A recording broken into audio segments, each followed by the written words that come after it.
Hello everyone, मैं दीपक सिंह राजपूत स्वागत करता हूं आपका अपने YouTube channel inspiring agri on tech में। आज हम मैथमेटिक्स के चैप्टर सेट के कुछ इंपोर्टेंट टॉपिक क्लियर करेंगे। सबसे पहला टॉपिक है सबसेट। सबसेट का ये सिंबल होता है। सबसेट क्या होता है? जैसे कि किसी भी सेट में अगर कोई एलिमेंट आ रहा है और वही एलिमेंट अगर सेट बी में आ रहा है तो हम कहेंगे कि जो पहला सेट है वो दूसरे सेट का एलिमेंट दूसरे सेट का सबसेट है। तो इसकी डेफिनेशन ये है, if every element of a set A lies in the set B, then we can say that A is subset of B। ठीक है। उसके बाद अगर A is subset of B है तो हम सपोज करते हैं X कोई एलिमेंट है जो सेट A में भी आ रहा है और वही एलिमेंट सेट B में भी आ रहा है, तो हम कह सकते हैं कि X A, तो ये A is subset of B है। और इसका अगर उल्टा करें हम तो जो B होगा, B is superset of A, B is superset of A, जिसको हम ऐसे लिखेंगे B is superset of A। ये कब होगा? जब X कोई एलिमेंट है जो A में भी आ रहा है, A सेट में भी आ रहा है और वही एलिमेंट B में भी आ रहा है, तो A सबसेट ऑफ B तो होगा ही, लेकिन B is superset of A भी होगा। जैसे कि एग्जांपल है, जैसे कि कोई एक सेट है A जिसमें है student in a class, students in a class.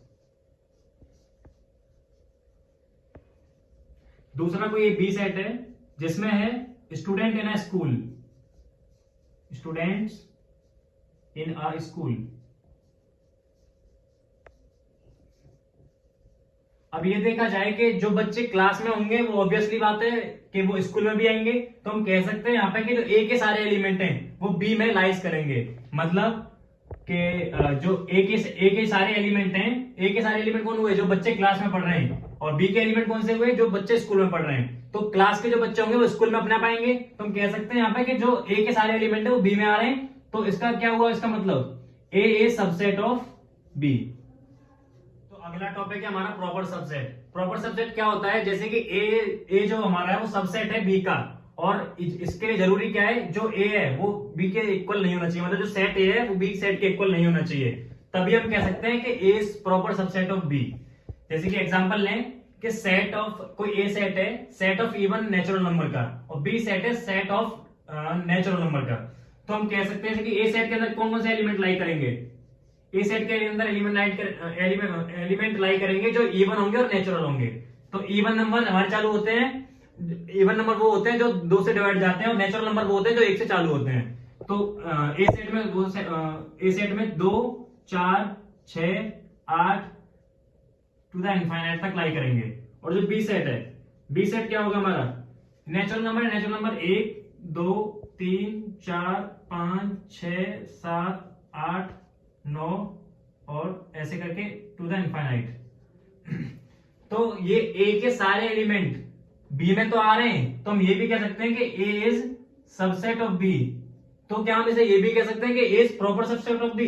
Proper subset of B जब कहेंगे जब A is not equal to B होगा, मतलब जो ए सेट है वो बी सेट के इक्वल नहीं होगा। तो इसमें देखिए, इसमें 2 4 6 8 आ रहे हैं, इसमें 1 से चालू हो रहा है इनफाइनाइट तक, तो हम कह सकते हैं कि जो ए इन दोनों कंडीशनों में A is not equal to B है। जब A is not equal to B आ गया और एक कंडीशन हमारी पहले आ गई थी, A is subset of B, तो from these two we can say that A is proper subset of B. ऐसे अदर एग्जांपल लें हम कि ए कोई सेट है जिसके अंदर 2 डाइस रखे हैं और बी कोई सेट है जिसके अंदर 3 डाइस रखे हैं, तो ए के दोनों जो डाइस हैं वो तीसरे बी सेट में आ रहे हैं, उसमें भले कोई एक एक्स्ट्रा आ रहा है कोई दिक्कत नहीं है। अगर एक्स्ट्रा नहीं आता, दोनों बराबर होते तो हम ये कह देते कि ए इक्वल टू बी है, मतलब A set equal to B set हो जाएगा, जिसकी वजह से हम इससे ये नहीं बोल पाते प्रॉपर सेट है। तो इसके जो दोनों डाइस हैं वो बी डाइस में भी आ रहे हैं और एक एक्स्ट्रा भी आ रहा है, तो इससे ये प्रूफ तो हो गया A is subset of B है। इससे ये प्रूफ और होता है कि A is not equal to B है। तो फ्रॉम दिस टू हम कह सकते हैं कि A is proper subset of B. मतलब दोबारा समझते हैं, ये प्रॉपर सबसेट क्या होता है? प्रॉपर सबसेट वो होता है जब ए जो सेट है वो बी का सबसेट होता है और जो ए सेट है वो बी सेट के इक्वल नहीं होता है, तो हम तभी कहते हैं कि ये प्रॉपर सबसेट है। टॉपिक हमारा यूनिवर्सल सेट, जिसे हम यू से डिनोट करते हैं। ये होता है, ये जो यूनिवर्सल सेट होता है ये सारे सेटों का सुपर सेट होता है। फॉर एग्जांपल के तौर पर बात करें, सेट जो ए सेट है हमारा उसमें सेट ऑफ एनिमल्स रखे गए हैं, बी सेट है सेट ऑफ बर्ड्स का है, सी सेट है सेट ऑफ ह्यूमंस का है। अगर इसका यूनिवर्सल सेट निकाला जाए तो ऐसा सेट बनेगा जिसमें इन तीनों के एलिमेंट्स आ रहे हो। तो मतलब तीनों के एलिमेंट आए उसे हम बोलेंगे यूनिवर्सल सेट। मतलब एक तरह से इसे ये पूरा जो तीनों का एलिमेंट जिसमें तीनों के एलिमेंट आए उसे हम इसका यूनिवर्सल सेट बोलेंगे, जो इसका ये हो गया। इसे लिख तो नहीं सकते लेकिन इसे हम बता सकते हैं। अब अगला एग्जांपल लें, जैसे कि ए कोई सेट है जिसमें 1 2, बी सेट है 2 और 3, सी सेट है 4 और 5। अगर इसका यूनिवर्सल सेट की बात की जाए तो यूनिवर्सल सेट क्या होगा? ऐसा सेट जिसमें तीनों सेटों के एलिमेंट आए। तो ए सेट के एलिमेंट कितने? 1 और 2, बी के 2 और 3 और सी के 4 और 5। तो अपना इन तीनों का यूनिवर्सल सेट क्या बन गया? जिसमें तीनों के एलिमेंट आ रहे। तो 1 2 3 4 5, ठीक है, सॉरी 1 2 3 4 5 6, 1 2 3 4 5 6 इसका यूनिवर्सल सेट बन गया। अब अगला टॉपिक है हमारा इंटरवल ऑफ सेट। तो इंटरवल ऑफ सेट दो तरह के होते हैं, ओपन इंटरवल और क्लोज इंटरवल। तो इंटरवल ऑफ सेट के लिए हम ए और बी दो कोई नंबर्स मानते हैं जो रियल नंबर के अंदर लाई करेंगे, और जो ए की वैल्यू होगी वो बी से हमेशा छोटी होगी। और इसमें एक एक्स भी मानेंगे जो हमेशा सारे रियल नंबर्स के लिए सपोज किया जाएगा। तो बात करते हैं पहले ओपन इंटरवल की। ओपन इंटरवल में जो एक्स हमने सपोज किया था, जो सारे रियल नंबर्स के लिए माना था, उसमें जो एक्स की वैल्यू है वो ए से तो बड़ी है बट बी से छोटी है। तो इसका अगर सेट बनाया जाए तो इसका सेट बनेगा ए कोमा बी, और इसे सेट के अंदर रखा जाए तो इसका क्या होगा? x such that x belongs to real number, और x की जो वैल्यू है वो हमारी a से छोटी, a से बड़ी और b से छोटी है। ये इसका सेट बन गया। अब बात करते हैं क्लोज इंटरवल की। क्लोज इंटरवल में क्या होता है? जो हमने ए और बी सपोज किए थे उसमें, पहले बात करते हैं हम ओपन इंटरवल की। ओपन इंटरवल में क्या था? जो ए और बी की वैल्यू है वो इस सेट में इंक्लूड नहीं होगी, इस सेट में इंक्लूड नहीं होगी। मतलब उसकी जो x की वैल्यू है वो a से तो बड़ी है बट b से छोटी है, इसमें a और b इंक्लूड नहीं होंगे। अगर इसे नंबर लाइन पर शो किया जाए, तो जैसे कि a और b हमने कोई 2 पॉइंट मान लिए, a और b 2 पॉइंट मान लिए।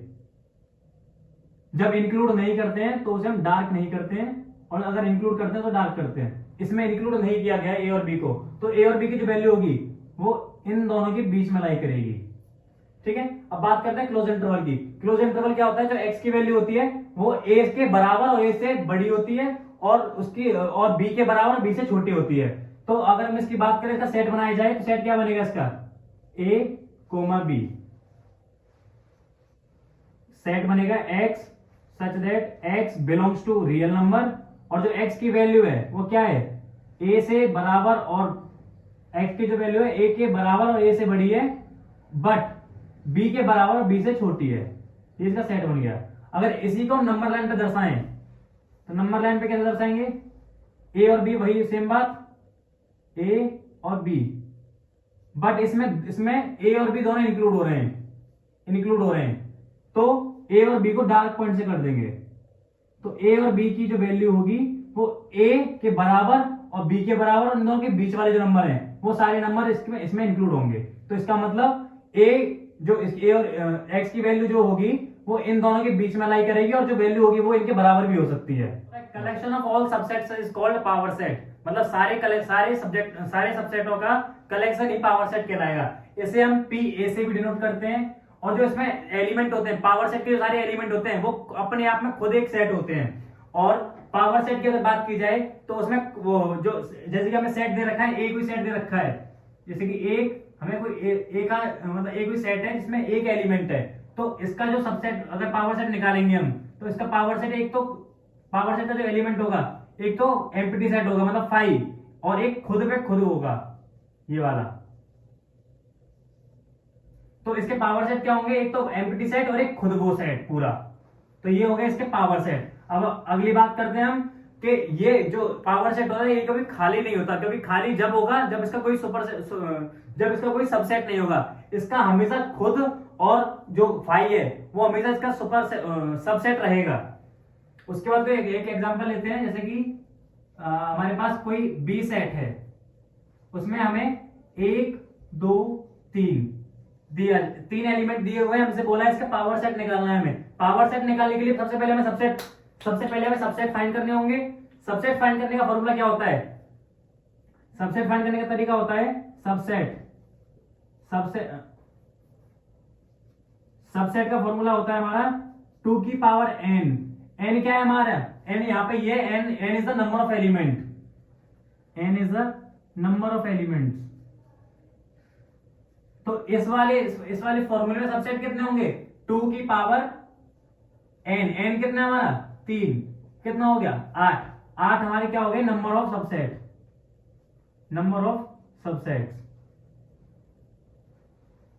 सबसेट्स। तो इसके जो सबसेट्स होंगे, पावर सेट के सबसेट्स होंगे, वो हमारे 8 होंगे। पावर सेट के जो एलिमेंट होंगे वो अपने आप में पूरा सेट होगा, और जो सेट उनकी संख्या होगी वो होगी 8। तो पावर सेट ऑफ बी निकालना है हमें। कैसे निकालेंगे? उसने बोला दो तो हमारे ये फिक्स है, फाई और एक खुद।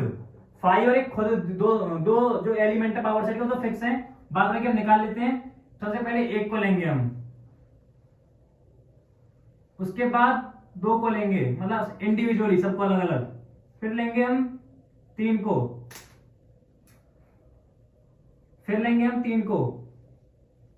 उसके बाद इन दोनों को, उसके बाद अगले दोनों को, उसके बाद कितने हो गए? 1 2 3 4 5, और इससे सबसे पहले एक आएगा 5।